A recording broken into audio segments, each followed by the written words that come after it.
Have you noticed this pattern? You're on a roll, focused, productive, getting things done, and then suddenly you hit a few days where you just don't want to do it anymore. You can't focus, you avoid the work, you clean, organize, scroll on your phone, and then comes the guilt. Why can't I stay consistent? What's wrong with me? I used to be sharper.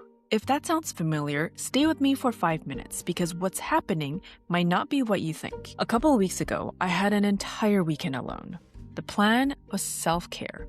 No devices, reading a book, listening to music, dancing, taking a hot bath. But instead, I worked the entire weekend. And it felt incredible. I was creative, it was energizing, the 5-minute nuggets were born that weekend. I even remember thinking, this doesn't feel like work. But a few days later, I couldn't focus. Had low energy, flat motivation. I found myself cleaning my kitchen instead of doing what I had planned. And I wasn't just cleaning, I was disinfecting. And then I realized something. It's not a discipline issue.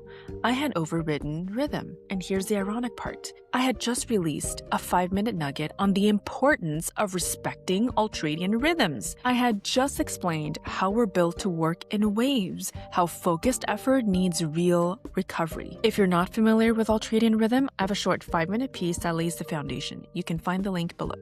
So there I was, working straight through an entire weekend without taking proper breaks, enjoying it, believing it didn't count because it felt meaningful. But physiology doesn't negotiate with inspiration. Even joyful work requires nervous system recovery. We're built to focus intensely for about 90 minutes, and then the system needs a downshift. Not switching tasks, not productive rest, a real break.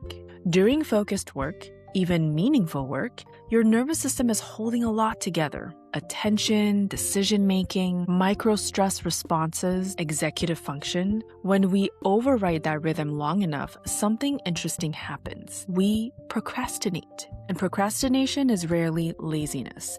It's usually protection. It protects you from emotional exposure, from cognitive load, or from depletion. Creative work carries identity risk. Visible work carries evaluation. Complex work carries uncertainty. Cleaning a drawer does not. So your nervous system negotiates safety. And in midlife, this pattern gets louder. Hormonal shifts increase stress sensitivity. Executive function fluctuates more. Capacity changes. In your 30s, you could override rhythm for a few days and bounce back. In your 40s, the bounce takes longer. So the old strategy of pushing through stops working the way it used to.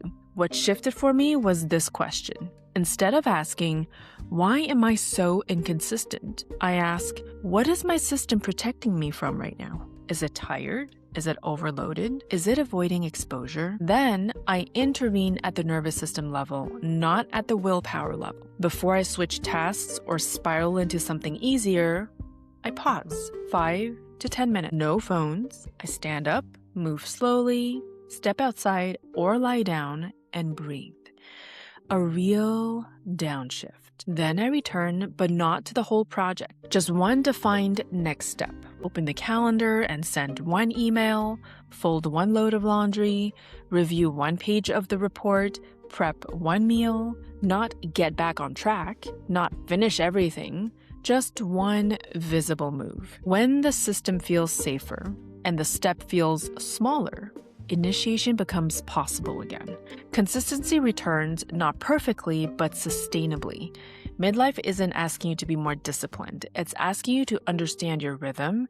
And when you do, procrastination becomes information instead of identity. And once you understand what it's protecting you from, you have more power to work with it, not by pushing harder, but by working in waves. If you want support navigating this transition, not just understanding it, but living it differently, you can find more resources in my coaching work at ownyourbecoming.com. That's where this work continues.